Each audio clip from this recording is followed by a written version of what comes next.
हम आज देखेंगे यूरोप में राष्ट्रवाद का उदय, है ना। तो क्लास 10वीं का है, इतिहास का है ना। महत्वपूर्ण घटनाएं तथा तथ्य इसमें देखना है। पहला में क्या, 18वीं सदी में कई देश में जर्मनी, इटली, स्विट्ज़रलैंड आदि उस रूप में नहीं थे जैसा कि आज हम इन्हें देखते हैं। पहले की तुलना अभी जो है, जैसा जर्मनी, इटली, स्विट्ज़रलैंड अभी का जैसा पहले नहीं था। ये छोटे छोटे राज्यों में विभाजित थे जिनका अपना एक स्वतंत्र शासक था, है ना। छोटा छोटा राज्य में बटे हुए थे।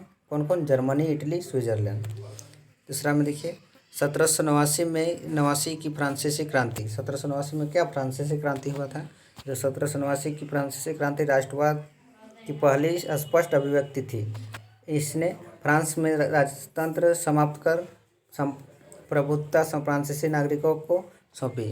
इस क्रांति से पहले फ्रांस का एक ऐसा राज्य था जिसके संपूर्ण भूभाग पर एक निरंकुश राजा शासन था, है ना। निरंकुश राजा का शासन था। उसके बाद नेक्स्ट देखिए, 1804 की नेपोलियन संहिता, इसे 1804 में लागू किया गया था। नेपोलियन संहिता 1804 में लागू किया गया था। इसने जन्म पर आधारित विशेष अधिकारों को समाप्त कर दिया। इसने न केवल न्याय के समक्ष समानता स्थापित की, बल्कि संपत्ति के अधिकार को भी सुरक्षा दिया। जिसका संपत्ति है उसका अधिकार है। उसके बाद देखिए नेक्स्ट, क्रांतिकारी फ्रांस उदारवादी प्रजातंत्र का पहला राजनीतिक प्रयोग था। वहाँ वोट देने और चुने जाने का अधिकार केवल उन्हीं पुरुषों को था जिसके पास संपत्ति थी, है ना। फ्रांस में जिसका पास धन संपत्ति ज़्यादा था उन्हीं लोग को वोट देने का अधिकार मिलता था, बाद बाकी को नहीं, है ना। संपत्ति विहीन पुरुषों और सभी औरतों को राजनीतिक अधिकारों से वंचित रखा गया। पहले अधिकतर देश में महिलाओं को वोट देने का अधिकार नहीं था। वैसा क्या फ्रांस में भी था। केवल थोड़े ही समय के लिए जैकोबिन शासक के समय भी सभी वयस्क पुरुषों को मताधिकार प्राप्त था, मगर नेपोलियन की संहिता पुनः सीमित मताधिकार वापस लाई और उसमें महिलाओं को वयस्क दर्जा देते हुए उन्हें पिताओं और पतियों के अधीन कर दिया। उसके बाद वियना कांग्रेस 1815 में ब्रिटेन, प्रशा, रूस और ऑस्ट्रेलिया जैसी यूरोपीय शक्तियाँ जिन्होंने मिलकर नेपोलियन को हराया था, के प्रतिनिधि यूरोप के लिए एक समझौता तैयार करने के लिए वियना में इकट्ठा हुए, जिसकी अध्यक्षता ऑस्ट्रेलिया के चांसलर ड्यूक मेटरनिक ने की। उसके बाद वर्साई में हुए एक समारोह में प्रशा के राजा विलियम प्रथम को जनवरी 1871 में जर्मनी का सम्राट घोषित कर दिया गया, है ना। वर्साई में एक समारोह हुआ था जिसमें 1871 ईस्वी में जर्मनी में सम्राट घोषित किया था।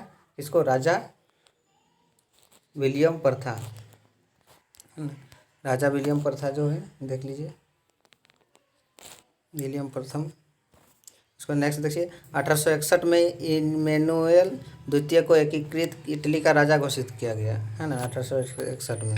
अब राष्ट्रवादी संघर्षों में महिलाओं की भूमिका, महिला की क्या भूमिका था। राष्ट्रवादी आंदोलन में सभी यूरोपीय राज्यों जैसे फ्रांस, इटली की औरतें ने सक्रिय योगदान दिया। महिलाओं ने अपने समाचार पत्र शुरू किए, अनेक स्वतंत्र राजनीतिक संगठन बनाए और प्रदर्शन में भाग लिया। इतना होने पर भी उन्हें असेंबली के चुनावों में मतदान का अधिकार नहीं था। अब महत्वपूर्ण शब्दावली देखिए, कुलीन वर्ग। कुलीन वर्ग किसको कहा जाता है? ये जमीन के मालिक वो यूरोपीय महाद्वीप का सबसे शक्तिशाली वर्ग है ना। शक्तिशाली वर्ग है, उसको क्या बोलते हैं? कुलीन वर्ग। अब निरंकुशवाद किसको कहा जाता है? एक ऐसी सरकार या शासन की व्यवस्था जिसकी सत्ता पर किसी प्रकार का अंकुश ना हो, उसे हम क्या कहते हैं? निरंकुशवाद। ये सब ऑब्जेक्टिव प्रश्न में भी पूछा जा सकता है और 1-2 नंबर में भी पूछा जा सकता है। उदारवाद यानी कि लाइबेरलिज्म, है ना। लाइबेरलिज्म शब्द का लातिनी भाषा के मूल शब्द लाइबर्स पर आधारित है, जिसका अर्थ है स्वतंत्रता, है ना। उदारवाद मतलब स्वतंत्रता, इसमें लाइब्रेरी शब्द से लिया गया है, लाइब्रेरिज्म से। नए मध्यम वर्ग के लिए उदारवाद का अभिप्राय था व्यक्ति के लिए आज़ादी व कानून के समक्ष समानता। उसका जनमत संग्रह, जन मतलब जनता और मत मतलब वोट, जनता का मत का संग्रह। एक प्रत्यक्ष मतदान जिसके द्वारा एक क्षेत्र की सारी जनता से किसी प्रस्ताव को स्वीकार या अस्वीकार करने के लिए पूछा जाता है। अब देखिए रूढ़िवाद। रूढ़िवाद एक ऐसा राजनीतिक दर्शन जो परंपरा, स्थापित संस्थाओं, पौराणिक परंपराओं और रिवाजों पर बल देता है, उसको हम लोग क्या कहते हैं, रूढ़िवाद कहते हैं। यूटोपिया, जिसको कल्पना दर्श भी कहा जाता है, एक ऐसे समाज की कल्पना जो इतना आदर्श है कि उसका साकार होना लगभग असंभव होता है। अब रूमानीवाद, एक ऐसी सांस्कृतिक आंदोलन जो एक खास तरह की राष्ट्रीय भावना का विकास करना चाहता था, उसको हम लोग कहते हैं रूमानीवाद। उसके बाद नारीवाद, स्त्री पुरुष को सामाजिक, आर्थिक एवं राजनीतिक समानता को सोच के आधार पर महिलाओं के अधिकार और हितों का बोध नारीवाद है। अब जुंकर्स, परसा की एक सामाजिक श्रेणी का नाम जिसमें बड़े बड़े जमींदार शामिल थे, है ना, बड़ा बड़ा जमींदार उसमें शामिल हुआ था करते थे, उसको जुंकर्स कहते हैं। अब जाल्वेराइन मतलब यह एक महत्वपूर्ण शुल्क संघ का था जिसमें अधिकांश जर्मन राज्य शामिल थे। यह संघ 1834 में परसा की पहल पर स्थापित हुआ था। इसमें विभिन्न राज्यों के बीच शुल्क अवरोधों को समाप्त कर दिया गया और मुद्राओं की संख्या 2 कर दी, जो पहले 20 से भी अधिक थी। यह संघ जर्मनी के आर्थिक एकीकरण का प्रतीक है।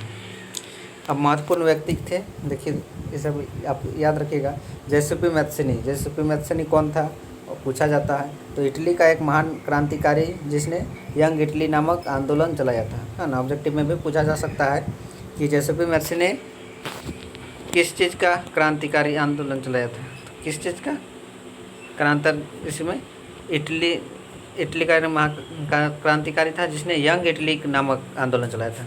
नाम क्या है, यंग इटली, है ना, जिसके फलस्वरूप इटली में एकीकरण की भावना को बल मिला है। और एकीकरण इटली का जो किए थे जेसेपी मैत्सिनी के थे, वह स्वतंत्र के घोर विरोधी थे। गैरीबाल्डी भी एक इटली का महान क्रांतिकारी है जो मैत्सिनी का सहयोगी व समकालीन थे, है ना, उसका सहयोगी थे। उसने लाल कुर्ती नामक सेना तैयार की जिसके सहयोग से उसने ऑस्ट्रेलिया को हराया। उसने इटली की स्वतंत्रता के लिए आंदोलन किए। तो आई होप आपको समझ में आया होगा दोस्तों। Thank you for watching. जय हिंद, वंदे मातरम। Thank you.